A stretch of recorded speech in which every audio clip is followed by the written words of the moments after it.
Today we're going to be looking at the legendary spacer ship, the Blattodea.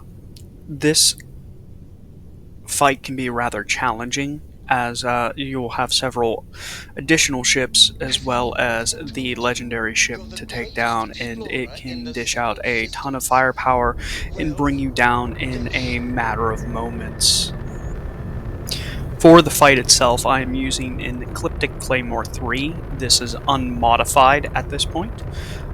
It just the weapons it came with, and I will be using it to take down the additional ships plus the legendary ship as well. To start out, these ships are not hostile against the player. They'll become hostile against the player if you become too close or if you engage combat with them. In this event, I'm going to try and get the jump on them by initiating combat against the additional ships and focusing on them primarily until they are down, and then focus on the legendary ship.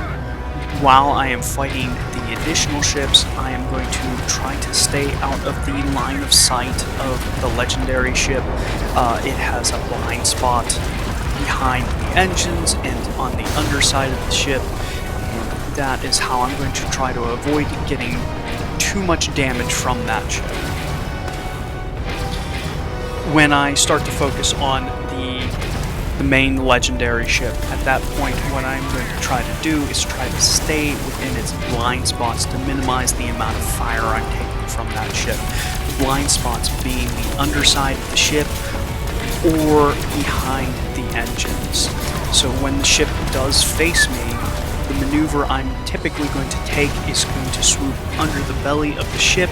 This will allow my guns to continue firing upon the ship while it is unable to fire upon me. And then once I clear the ship, I will hang a U-turn and try to stay behind the ship as much as possible. And I'm going to repeat this process until the ship is destroyed.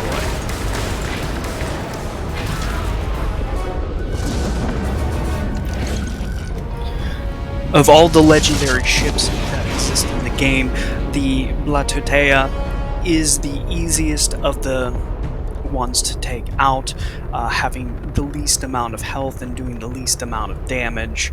It's still a rather challenging fight. This took me about 3 tries to do, but it was rather enjoyable. If you find this useful in your encounters with legendary ships, please go ahead, give me a like and subscribe.